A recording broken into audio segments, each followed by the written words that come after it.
মানুষের কাছে একটা বার্তা দিয়েছে, যে বার্তাটা হচ্ছে এরকম যে বাংলাদেশ থেকে তারা সাহায্য সহযোগিতা কিছু চাচ্ছে না, তাদের যুদ্ধ চালিয়ে যাওয়ার মতো অনেক ধরনের তাদের আছে, ক্ষমতা আছে।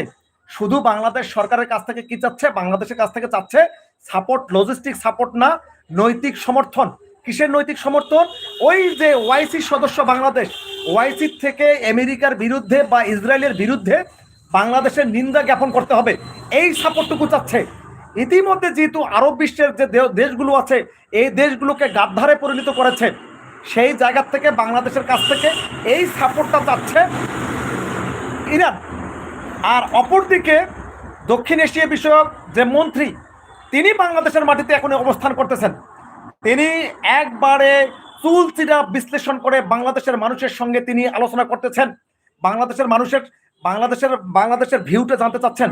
কিন্তু বাংলাদেশের মানুষ তো আমেরিকার বিপক্ষে অবস্থান করতেছে, বাংলাদেশের মানুষ জয়নবাদীদের বিরুদ্ধে অবস্থান করতেছে।